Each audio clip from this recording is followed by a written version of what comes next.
లేచింది బయటికి. ఏమని? కేంద్ర ఆర్థిక శాఖ మంత్రి నేను చెప్తున్నది కాదు, ఏమన్నదామ్యా? అంబానీ, అదానీ, టాటాలు, బీల్రాలు, గోయంకాలు, మల్హోత్రాలు లాంటి పెట్టుబడిదారు కొడుకులు భారతదేశంలో 10% మంది ఉన్నారు. వీళ్ళకి 10 ఏళ్లలో 16 లక్షల కోట్ల రూపాయలు ప్రభుత్వం అప్పిచ్చింది, బ్యాంకుల నుంచి అప్పిచ్చింది. వాళ్ళు కట్టట్లేదు కాబట్టి ఈ 16 లక్షల కోట్ల రూపాయలు మాఫీ చేస్తున్నాం అన్నదామే.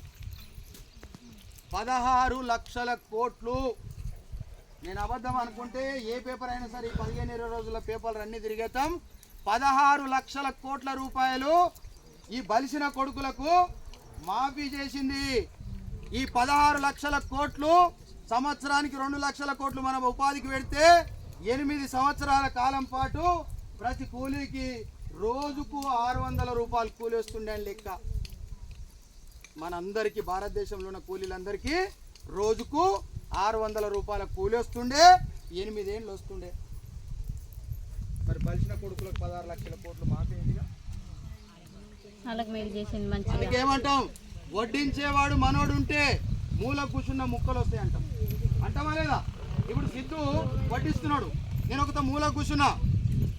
వడ్డించేవాడు మనోడైతే, అరే నరసింహ సార్ ఆ మూల కూర్చున్నాడు రా, నేను ముక్క కాపాడుకుంటూ పోవాలని చెప్పేసి నా కోసం ముంగటోడికి సారు పోసుకుంటా వచ్చినా సరే నా కోసం మూలకు ముక్కలు తీసుకొస్తాడు. ఎందుకంటే వడ్డిస్తాడు నావాడుగా. ఒకవేళ వడ్డిస్తాడు నావాడు కాదనుకో, నేను ముంగట కూర్చున్నా డైరెక్షన్. అందుకని భారతదేశంలో మన కోసం పనిచేస్తున్నటువంటి వాడు లేడు. దొంగల కోసం, దోపిడీదారుల కోసం పనిచేసేవాడు ఉన్నాడు. కాబట్టి ఇగో 16 లక్షల కోట్లు మాకయ్యింది. ఇంకొకటి, ఈ 15 రోజుల్లో కనుక మీరు గమనిస్తే భారతదేశంలో 543 మంది పార్లమెంటు సభ్యులు ఎంపీలు ఉంటారు. ఎంపీలకు గవర్నమెంటు నెలకు 1,00,000 రూపాయలు జీతం ఉండే వాళ్ళకు నెలకు 1,00,000 జీతం ఉండే, ఇప్పుడు 1,24,000 పెంచింది. అంటే నెలకు 24,000 వాళ్ళకి పెంచింది. ఇంకొకటి, సంవత్సరంలో ఒక 3 నెలలు వాళ్ళు పార్లమెంట్ సమావేశాలకు పోతారనమాట. రోజు కూలి వాళ్ళకి ఎంతో తెలుసా? రోజు కూలి వాళ్ళకు కూడా ఇస్తారు. ఏసీలో పోయి వాళ్ళు వండుకునికి ఆడ కుర్చీలు ఉంటాయి, ఏసీలో పోయి పండుకునికి వాళ్ళకి రోజు కూలి ఉంటుంది. మనం ఇక్కడ ఎండ వచ్చి పని చేస్తున్నామా, నీడ కూర్చుంటున్నాం కాబట్టి మనకు 150 వచ్చి 200 వచ్చాయి. వాళ్ళకు రోజుకు 2,000 రూపాయలు కూలి ఉండే. మొన్న 15 రోజుల కింద 2,500 రూపాయల కూలి పెంచుకున్నారు. రోజు 2,500 రూపాయల కూలి, నెలకు 1,24,000 జీతం పెంచుకున్నారు. మరి ఈ డబ్బులన్నీ మనవి. ఉప్పు కొన్నా, పప్పు కొన్నా, ఏం కొన్నా మనం ప్రభుత్వాలకు పన్నులు కడుతున్నాం. ఆ పన్నులన్నీ ఒకతానేసి బడ్జెట్ పెడుతున్నారు. ఈ బడ్జెట్ ఆధారంగానే ఇట్లాంటి జీతాలు పెంచుకుంటూ పోతున్నారు. ఓకే, వాళ్ళకి పెంచారు, మరి మనకు పెంచాలిగా.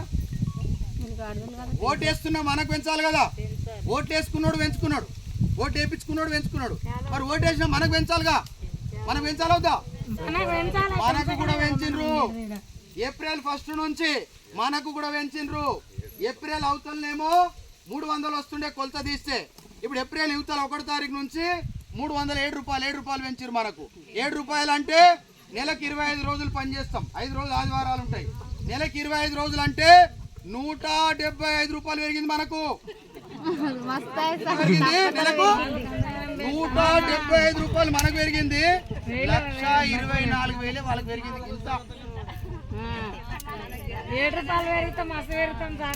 175 మనకు పెరిగింది, వాళ్ళకి 1,24,000 ఇంత పెరిగింది. కాబట్టి మనమేమంటున్నాం, మనమందరం గనక ఐక్యంగా లేకపోతే అడగంది అమ్మాయిని అన్నం పెట్టదట. చిన్న పిల్లోడు ఉన్నాడు, సంటి పిల్లోడు. ఈయనకి తల్లి ఎప్పుడు పాలిస్తుంది? అమ్మా ఏడుస్తానిస్తుంది. ఎప్పుడు ఇస్తుంది? ఏడుస్తానిస్తుంది. సొంత కొడుకు ఆకలి తల్లికి ఎప్పుడు తెలుస్తుంది?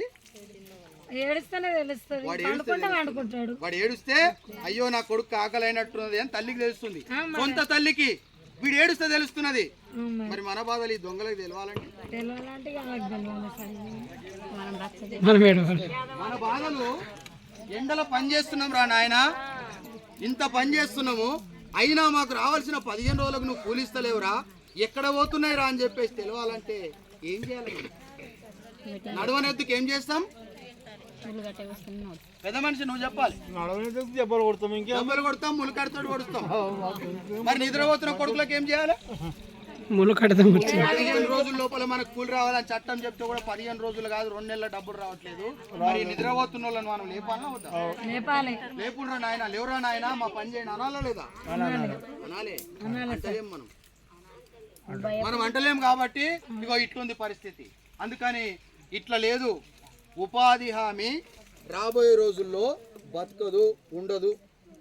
క్లియర్. ఎందుకంటే బడ్జెట్ తగ్గుతుంది, పని మీద ఇబ్బందులు వస్తున్నాయి, ఫోటోలు వస్తున్నాయి, ఫోటో కోసం 2 గంటలు లేట్ అవుతుంది. ఇంకోటి చెప్పాలి, మీరు ఫోటో తీస్తున్నాడు ఇప్పుడు సిద్ధు, ఇప్పటిదాకా ఒక ఫోటో తీస్తున్నాడేమో. గవర్నమెంట్ ఏమంటుంది తెలుసా? పొద్దున మీరు 8 గంటలకు రావాలంట, 10 గంటల దాకా పని చేయాలంట, 10 గంటల మధ్యన సిద్ధు ఫోటో తీస్తాడట. మళ్ళీ మీరు సాయంత్రం 4 గంటలకు రావాలట, 6 గంటల దాకా పని చేయాలట, ఆ మధ్యన ఫోటో తీస్తాడట. ఈ 2 కలిపి